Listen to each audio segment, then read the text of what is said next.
Hello guys, welcome to Dark Angels Intuition. Welcome to my channel. And ang gagawin ko ngayon is the monthly reading for the month of December. Nasa water signs na tayo. Okay, so water signs, Cancer, Scorpio, Pisces. This is your monthly love reading for the month of December by elements. Okay,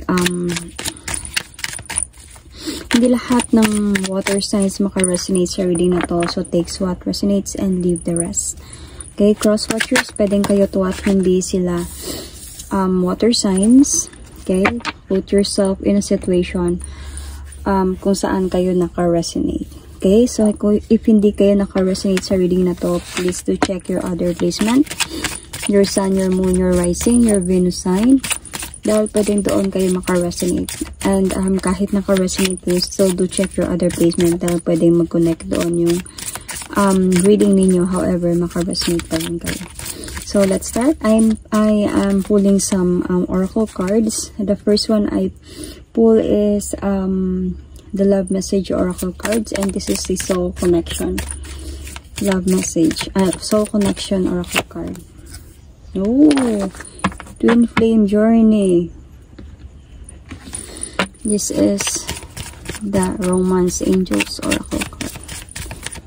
This is the love reading, guys. Anong kailangan nyong malaman for the month of December? Cancer, Scorpio, Pisces.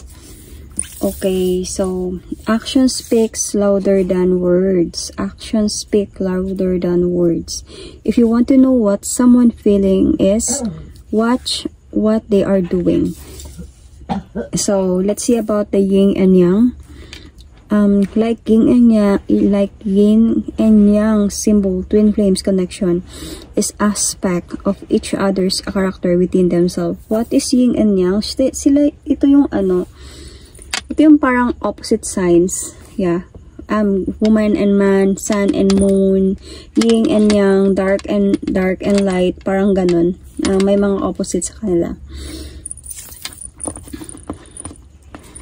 So, look for a sign, sabi ng angels from Angel Romance Oracle card. So, let's see what is happening right now, Cancer, Scorpio, Pisces.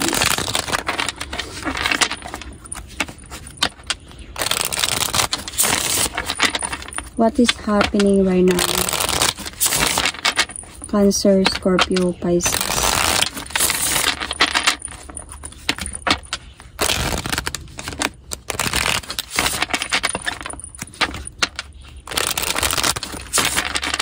What is happening right now? Cancer, Scorpio, Pisces.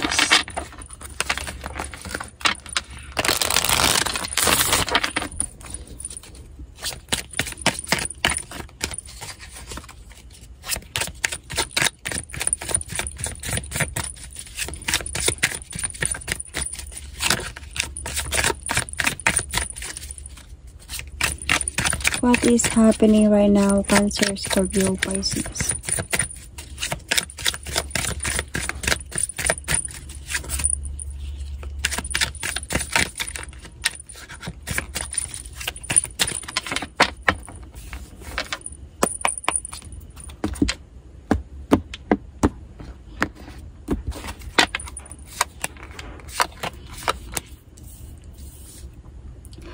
Okay, I can see an Ace of Pentacles, Three of Wands, the Chariot card. Oh, so with the Judgment card, I can see you might be dealing here with a Libra. Cancer, this might be you, or there is another Cancer that you are dealing with. Capricorn, Virgo, Taurus is also here.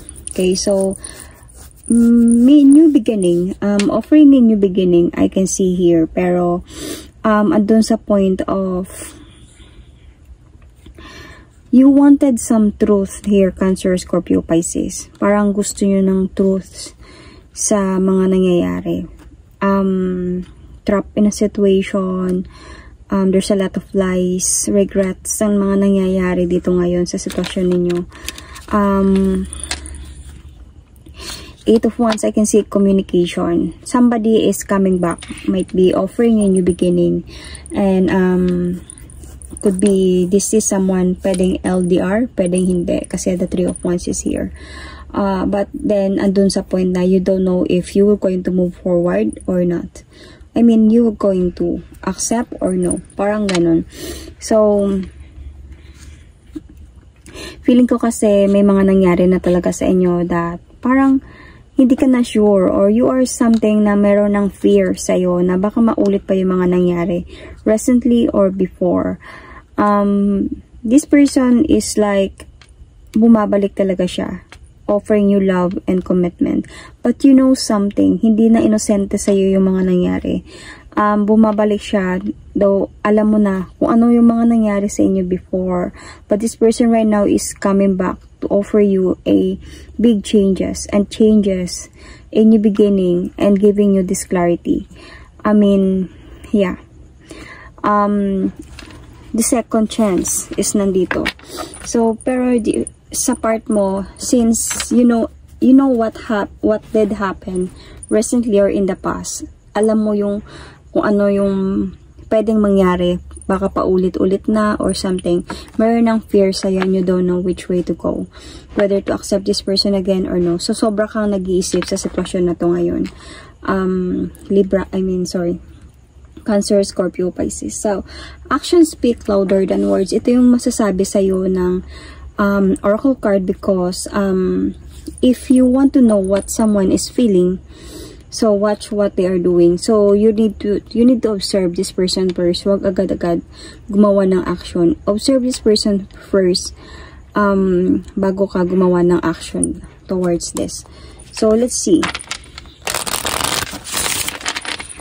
about the feelings of this person.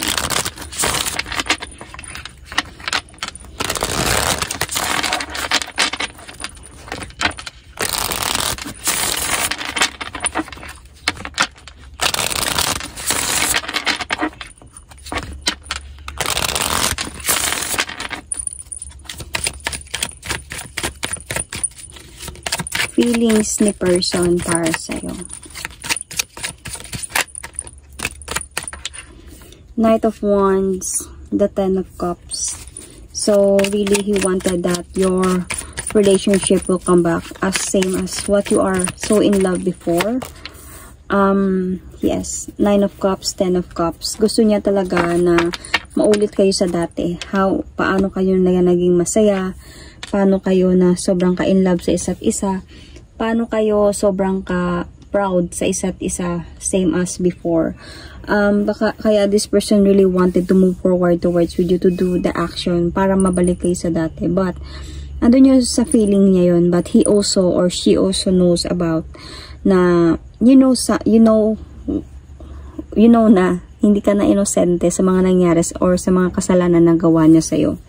So, parang andun sa point na hindi na bago to sa'yo. Hindi na niya pwede kang sabihan na wala lang, something like that. Although sabihin natin na nandun siya sa point na feeling he wanted to change his life. He wanted to be someone matured enough sa situation to focus on to give you stability. But andun din sa point na alam niya, nandun sa pakiramdam niya yon na alam niya na sinaktan kanya sobra before. Like, meron talagang toxic na nangyari sa relasyon ninyo, and lies, jealousy, merong mga unfaithfulness, may mga panluloko, betrayals, and kaya nga nagpunta nga sa point of decision na to have a breakup, diba? But itong sitwasyon na to, this is really what he want. He want a new beginning with you, kaya siya bumabalik. Gusto niya ayusin yung mga hindi ninyo pagkakaunawaan, at gusto niya na magkaroon kayo ng pag-aayos. Okay? Yun yung gusto niya talaga, to offer you this new beginning. Even that he still love you. Siguro na realize niya after all that sa lahat ng mga nangyari, nakita niya na you are worth it than anyone na dumaan sa buhay niya. Kaya ikaw yung gusto niyang balikan. So that is what he or she felt for you. I can see Aries, Sagittarius, Leo, Sun, Moon, Rising, Venus, Pisces sign, or might be this is you, Pisces sign. Capricorn is also here. Okay, Sun, Moon, Rising, Venus. Okay, so let's see. Ano yung nararamdaman mo para sa taong ito?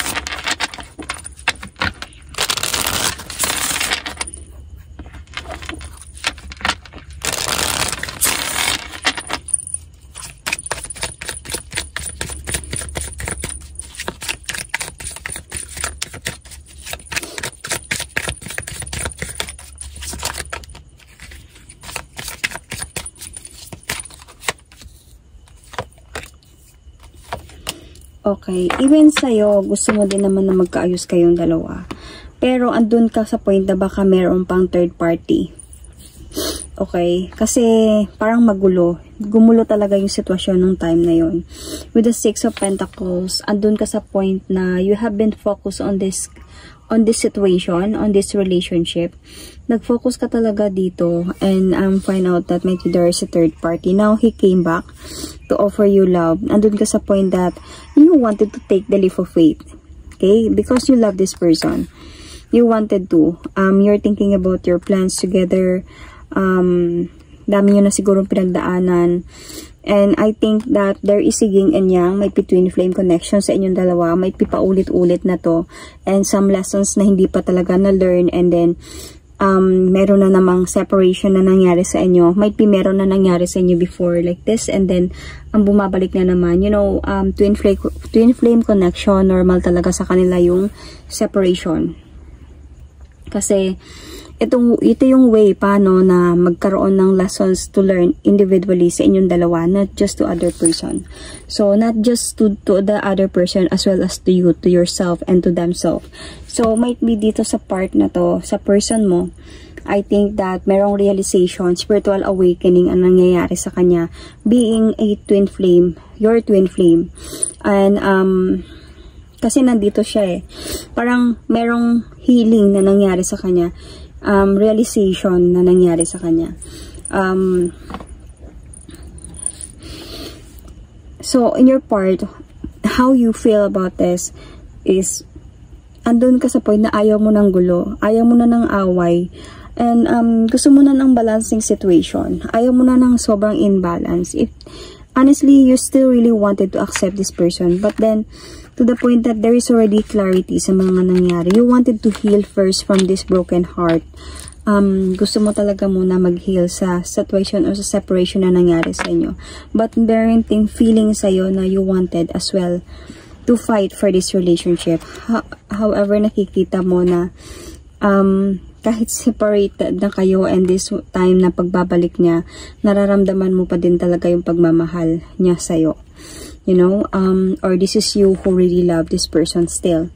Okay, so kahit king to, pwede itong maging queen because this is for every Cancer, Scorpio, Pisces reading. So, andun sa point that you have accepted already the ending of your relationship, but parang natira dito yung stress, yung hindi ka nakatulog sa gabi, yung sobrang nag-iisip ka. Somehow you wanted to heal and you wanted a peace of mind because meron talagang promises sa inyo before, might be towards future, parang mag-offer ng victory sa'yo, and then suddenly you kept on waiting and waiting and waiting sa walang nangyari and nasasaktan ka palagi.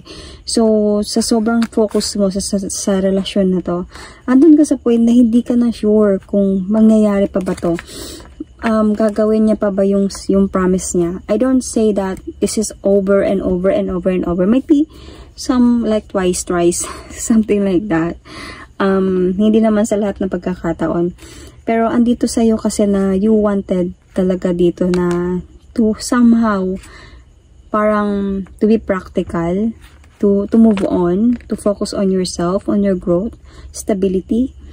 Parang meron ding realization na nangyayari sa'yo dito na ayoko na magpakatanga, you know. This is part of the twin flame connection. I wanted to focus and to parang prioritize myself this time. So, this is one thing. Kasi ang twin flame connection kasi, ganito kasi yon siya. Ito yung magbibigay sa'yo ng lesson para matutunan mo yung mga bagay na hindi kailangan na umaasa ka sa ka-twin flame mo. You know, may mga bagay na example, masasaktan ka, parang hindi ko kaya na wala siya, dapat nandyan siya. Siya lang yung magpapagaan sa akin, siya lang yun. Sometimes kailangan matutunan ninyo kung paano maging okay, maging strong, maging to prioritize yourself individually. Pag natutunan nyo yun, ibig sabihin yung twin flame connection nyo, okay yung takbo niya. Kasi pag while nandun kayo sa point of the other one is the runner and you are the chaser dahil hindi mo kaya na mawala siya. You know? May runner and chaser kasi sa twin flame connection eh. So, parang hindi pa talaga, kaya parang kulang pa kayo sa hasa. You know what I mean? Kulang pa kayo sa lessons na kailangan i-learn sa sitwasyon ninyo. So, andun sa point na through this connection na meron kayo ngayon, parang the universe is letting you learn how to be parang, what do you call this, na kaya ninyong tumayo sa sarili ninyong mga paa, sa sarili ninyong mga emotion, you know, how to be independent. Kahit pa sabihin natin na you already met your soulmate, your twin flame, you should still learn how to be independent. Hindi ka mag-rely on your other half about any situation. Parang ando sa'yo na mawala yung fear mo of losing someone, anyone in your life, because you know how to handle life this time alone. Parang ganun yung ano ng twin flame. Kung bakit tayo meron twin flame. Hindi lang kasi yung twin flame, hindi lang kasi talaga siya just about love, about soulmate, about siya na yung twin flame ko, siya na yung forever ko. No, it's not about that. Twin flame is very hard, so hard to handle. You never wish you want to meet your twin flame kasi pag na-meet mo talaga yung twin flame mo, ito na yung para magiging worst part of your relationship.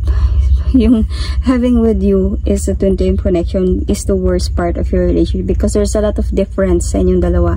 There's a lot of fights, there's a lot of arguments, there's a lot of jealousy. You know, what you hate about yourself, nakikita mo yun sa ka-twin flame mo. Same as your twin flame, nakikita niya din yun sa'yo. So, palagi kayo may bangayan. Palaging may flame. And palaging nagkakaroon ng separation. So, kasi isa yun sa dahilan bakit ganon. Dahil nga, kailangan talaga ng lessons individually to learn. Yun. So, this is what you feel about the situation. So, what you need to know about this month of November. Anong kailangan mong malaman this month of November? Ay, no, sorry, December. Anong kailangan mong malaman this month of December?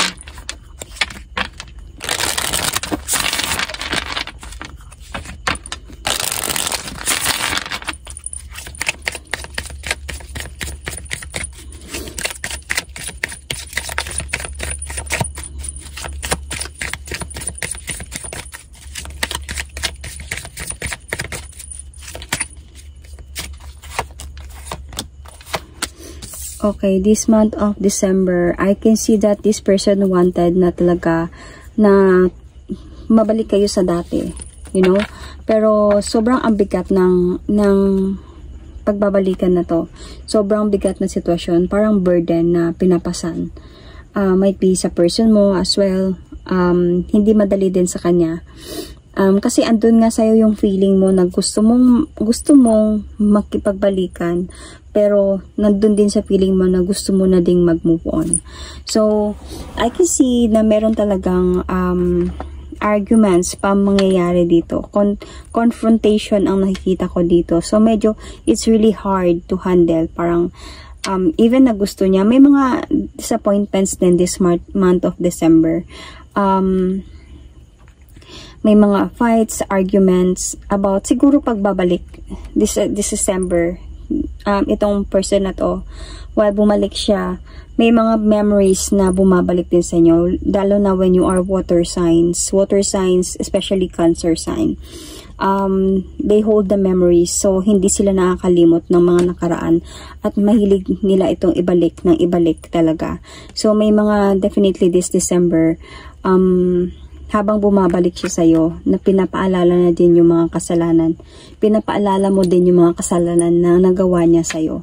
So, andito sa point that this person, during those time na you are bringing back those memories, nag-i-stay siya na parang hindi man lang siya nagpaparamdam na magpakumbaba. I'm very much sorry, kasalanan ko, hindi ko na uulitin. Like there's like meron pa din sa kanyang however pride and ego. Meron pa din however sa kanya, parang hindi siya ganon ka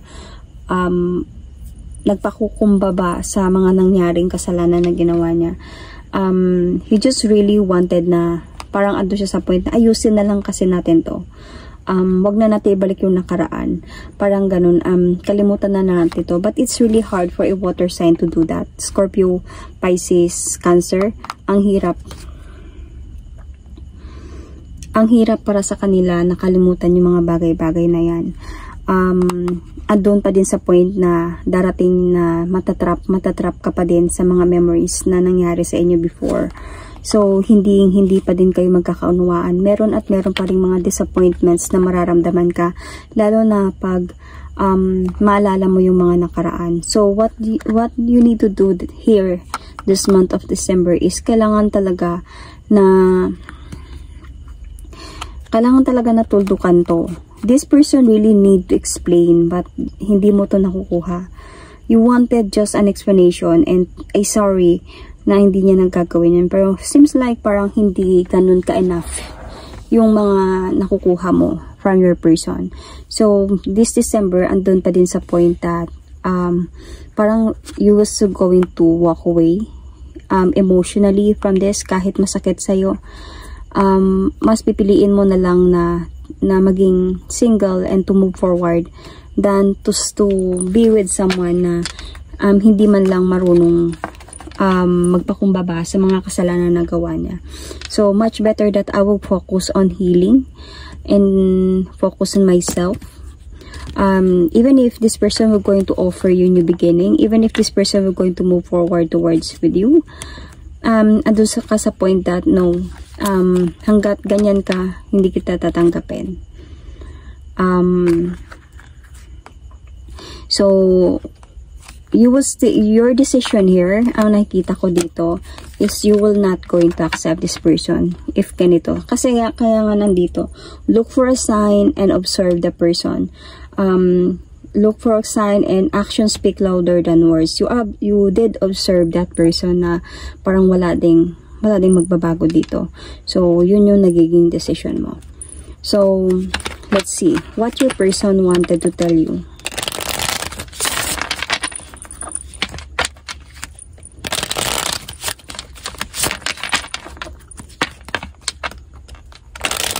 Kasi when you are twin flame connection, hindi mo talaga masasabi na twin flame na kayo, kahit ano pa mangyari sa inyo, babalik at babalik siya at kayo pa din yung magkakatuluyan. No, some twin flames never talaga na nagkakatuluyan.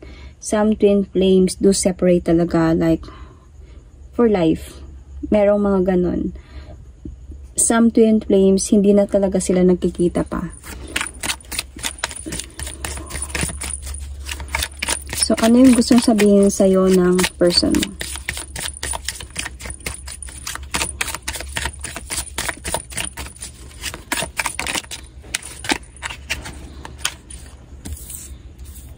Oh, okay. Okay, gusto ko na mag-focus this time sa relasyon na meron tayo. Pero, gusto ko sana na, like, maging happy lang tayo. Kung ano man meron tayong dalawa, I just wanted to enjoy this relationship.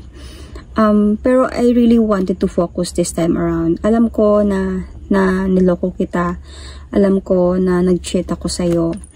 And Kaya nga ako bumalik sa'yo dahil mahal pa din kita, hindi pa din kita nakakalimutan. Kaya nandito ako, bumabalik sa'yo.